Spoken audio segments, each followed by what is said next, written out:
Hello guys, welcome to Refer UX. Myself Nimesh. Today we'll be learning setting up IP table rules in CentOS. As you know, IP table is a command line firewall utility. So the service available in Linux systems so that we can enforce uh, rules on the packets going through that firewall. The firewall is a device which is in place in networking systems in order to prevent from attacks. And IP, there are three main firewall types: packet filtering, stateful, and proxies. IP table is a packet filtering firewall. If you get Linux system, there are couple of other firewalls also available, like firewall D service, like firewall CMD, UTF firewall. There are many other firewalls, but IP table is one of the firewall available, which is which allows user to see the or gives visibility to users on the rules that they are enforcing. In Linux, there's a project called NetFilter, which is a packet filtering framework available in Linux systems. And NetFilter project is involved with all these firewalls. And IP table is one of the software which is closely associated with NetFilter project or rather framework. Apart from that, if you use a firewall D service, the kernel level communication happens there also through the IP tables rules. Yes, hence, using IP tables is one of the famous firewall among network administrators because its easiness as well as the full visibility. If you get the architecture of IP tables, there are the architecture comprising tables, chains, and rules. If we start from the last, the rules are the or other targets are the rules that we are enforcing or are the conditions we enforce on the packets using IP table. Set of rules comprising a chain. There are three main chains available in IP tables: input chain, forward chain, and output chain. And in respectively, input chain looking after the packets coming inside the server. For example, external host trying to send some ICMP packets to the server. Output chain is looking after outgoing connections. For example, the server side wants to access public internet or other websites outside server. And the forwarding chain is looking after netting function or the netting actually forwarding function like just like a router where the connection which are not inbound to the server but transit through the particular server.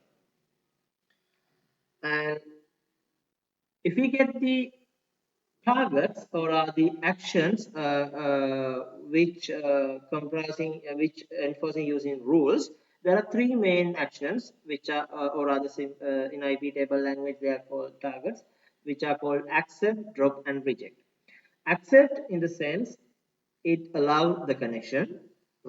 Drop and reject, there's a tricky deviation.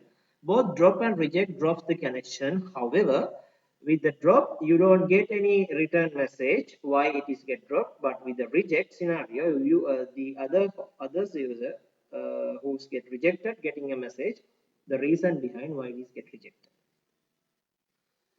So with that note, we'll proceed with the practical component. Let's start. First, I will open the terminal and I will change my mode to super user mode. I need to give my password. Okay, great. First, I will show you the existing rules available in this machine, the firewall rules using the command iptables -l. So normally, in every iptable command starts with the keyword of iptable. So -l is listing command. So as you can see, there are so many rules already have been given. Well, if you check properly, all these rules appears because in this machine there's another firewall which is already running, which is firewall D. So if I show you that system CTL status firewall D, and you can see the firewall D service is already running. That is why uh, we can see all these customized more rules. As you know, the default main chains which should appear in IP tables are input chain, output chain, and forward chain. But for demonstration purposes, let me first show you why we prefer IP tables compared to firewall D, because when we implement rules using firewall IP tables, we have full visibility on the conditions that we are enforcing there. However, if we use firewall D to implement such services, there are other services which are already also starting without knowing to us. For example, let me clear the screen for you, and let me again show you the existing rules available in this machine. As you can see, starting from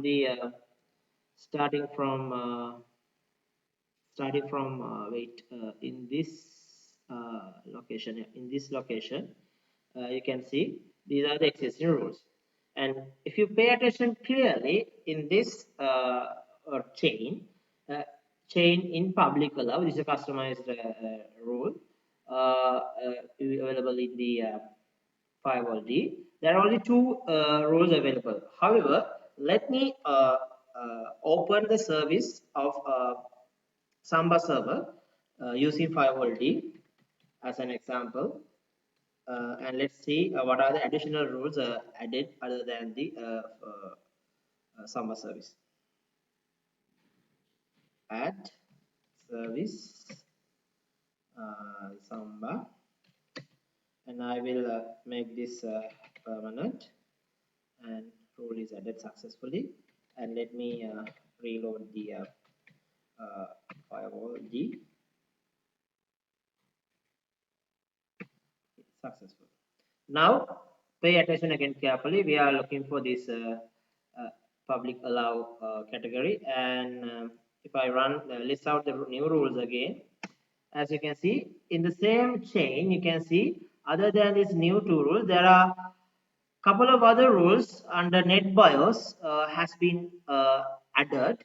Even though we open or we created just one rule, there are a couple of other services already also or other couple of other rules also added without our knowledge. Hence, since we don't have clear visibility on these rules, we prefer IP tables.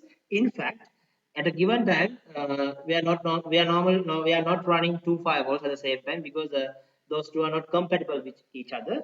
Hence, in order to proceed with IP tables, we have to stop firewall D and disable till we switch on again. Hence, first what we are going to do is I will clear this screen, then I will uh, I will stop the firewall D, and okay, then if you see the status, uh, it is now inactive. Then what I'm doing is I disable. When we disable something, what happens is it will not open till the next restart. And normally, in general scenarios, we will mask this service as well, because when you mask it, until we remove the mask, the service will not open again, even though we restart the machine. So the best case, for the best case scenario, we will mask the service as well. Okay, now we are good to go. Again, let me list you available rules, and in this case, only three only three chains will be there because we have completely disabled and removed the IP tables. All right. Next thing is let's add a couple of rules here, and first of all, let me show you the IP address on this machine, which is 174, and I will use another Windows machine here as my other machine. That is, if I get their IP address, it is 131. So let me ping say some ICMP packet from this machine to that machine, and uh, yeah, wait, let me check what's happening there. 192.168 and there one, sorry, 174. My bad. And let me edit 174. It is clearly it's really nicely pinging, and from there it's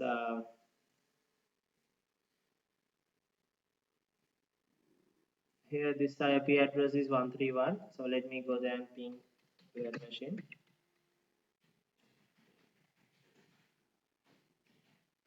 And it is bidirectionally we can ping to each other. So what I'm going to do is I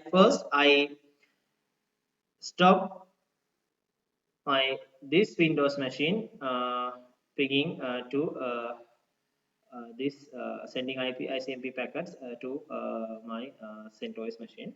There what I'm going to do is I will enter a rule IP tables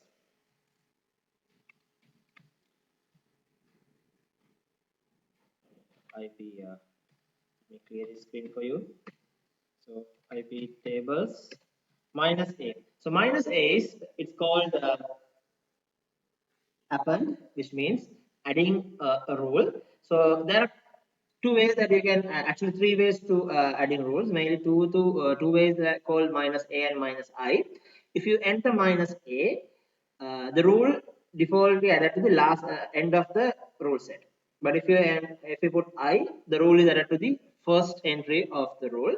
But if you want to rename or rechange the rule, existing rule, you can use minus R. So we'll check one by one in a couple of seconds. First, I will add a rule which is to the input chain. As you know, for the input chain is for the traffic which are coming into the machine, and the protocol that I'm dealing the source that I'm dealing with is 192.168.176.131, and the protocol that I'm dealing is ICMP. And here, what I need to give is the type of the ICMP, which is echo. I need to define either echo request or reply. So here, I block echo request, and my target or my action should be drop. So if we put drop, it becomes it doesn't give any message to the source. But if you put reject, it gives a message. We'll check that as well. So drop. If we get this clear next line, which means you have successfully added the rule. So let me show you the rules again. We have this rule nicely added. So let me ping again. Uh, so if we ping to the machine, it is not pinging. However, if you ping from here, it is nicely pinging because we have only blocked the incoming packets only. So, however, uh, other than rather than if we want to change this to change this drop to what do you call uh, reject, I can use the rename replace rule where I can simply type IP tables. Or I'll go up okay here. I'll change here to accept reject. Uh, sorry, reject, and here instead of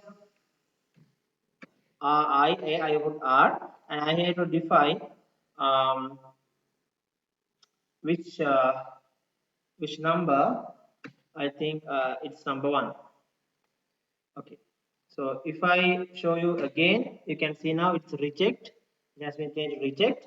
Why I put number one? Because it is the number the first rule here.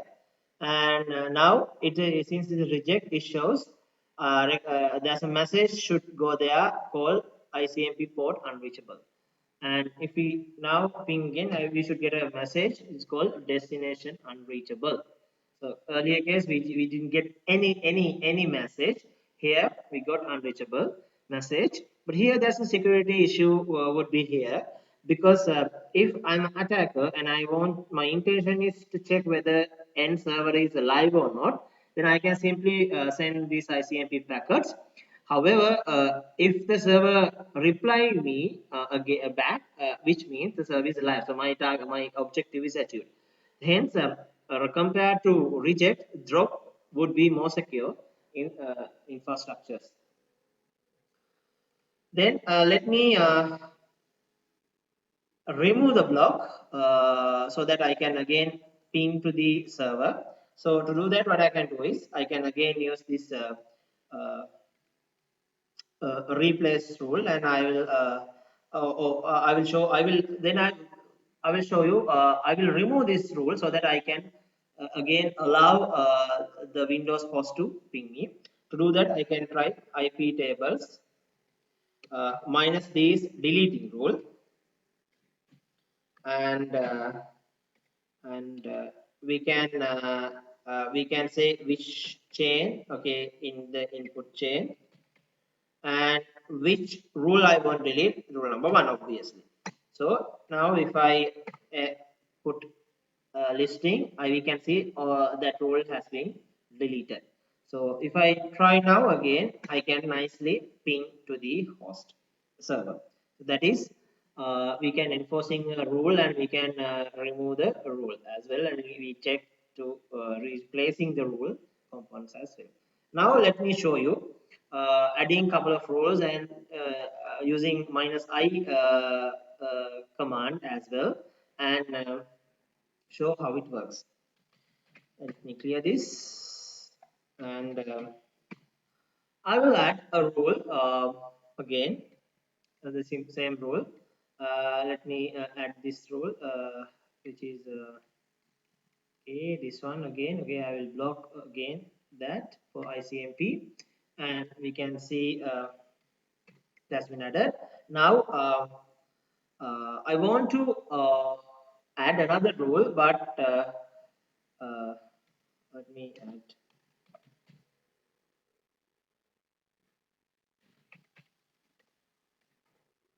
Okay, there's another command that I use called line numbers. If you add minus minus line minus numbers, you can see the numbers of each this row, so that you can check the index of the row, which is very important when replacing and deleting such rules.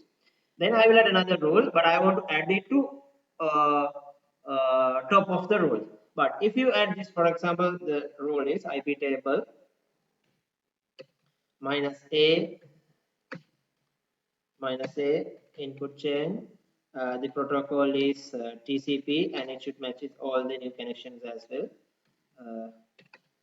TCP, and the destination port is the port would be port 80. That is in my server. There's a Apache server is running. I want to drop such packets coming to Apache server from any host.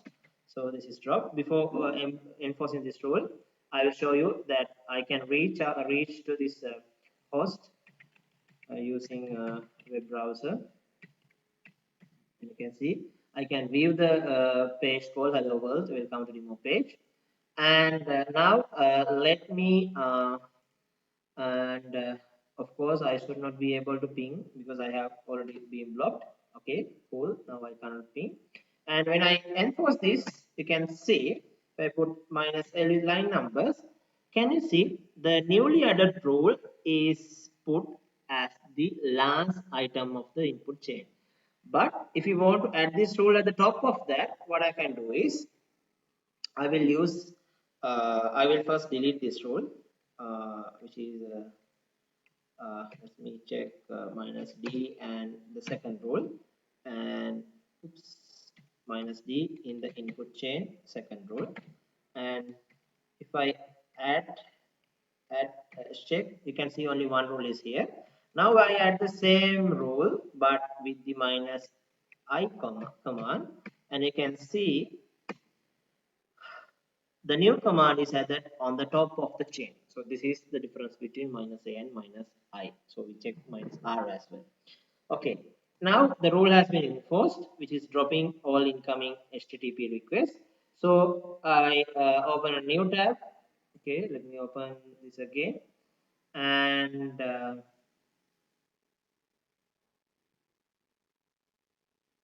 okay, take some time. Okay, let me open Chrome browser and show you this. And okay, now if I try 192.168 and one okay, having some issue, and 167.174, and it is not loading because I have dropped the HTTP request to server. And here also we can try the same one in this browser. 192.168.176.174. Uh, wait,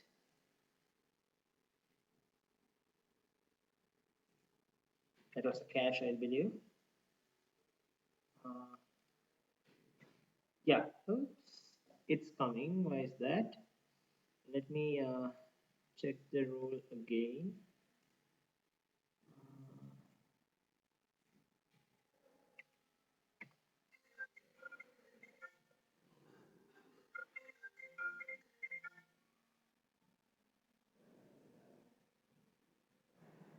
I have entered this rule of HTTP, and let me open this again. And one,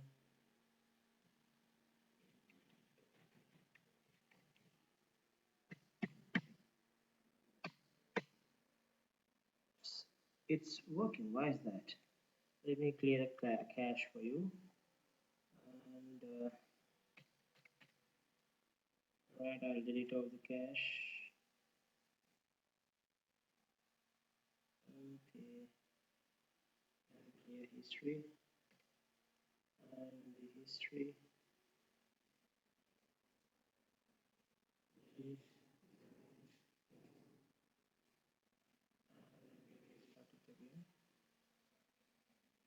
Okay, I'll go here and I'll put the rule again.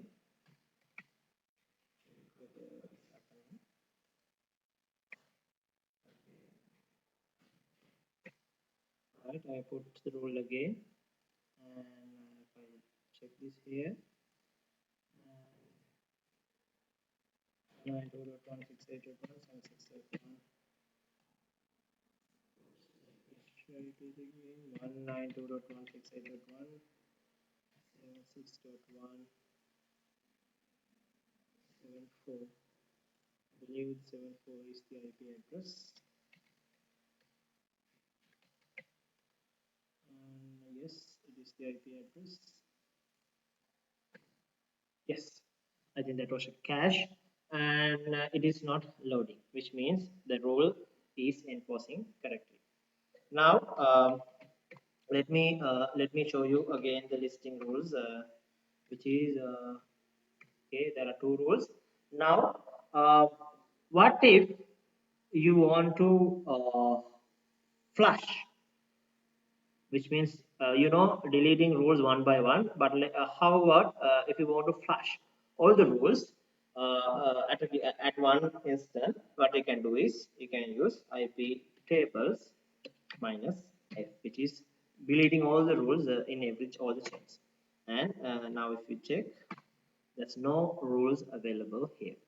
And as a matter of fact, now this should be able to open this page, as well as you should be able to ping, which means none of the rules are working.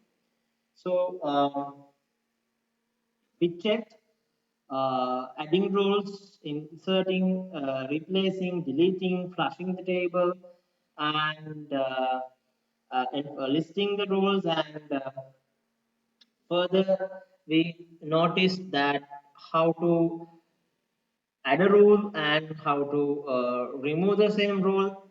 And now, finally, let me show you how to save the list of IP table rules that you have. Let me add a couple of further, okay, first this rule and the other rule as well.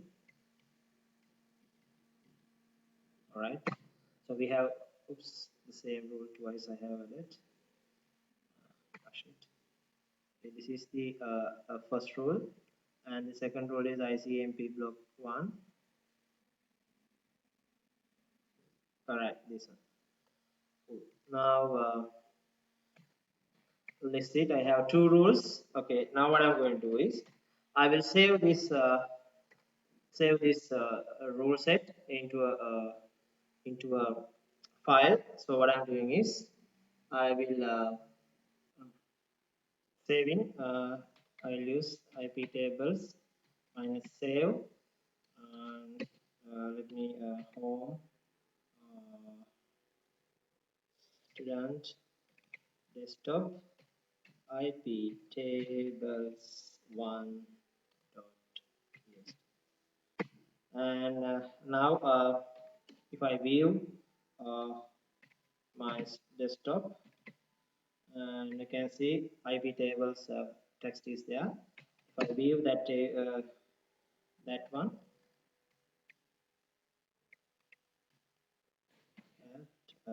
and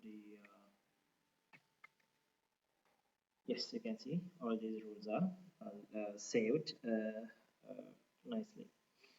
All right, and that's all I want to share with you regarding IP tables.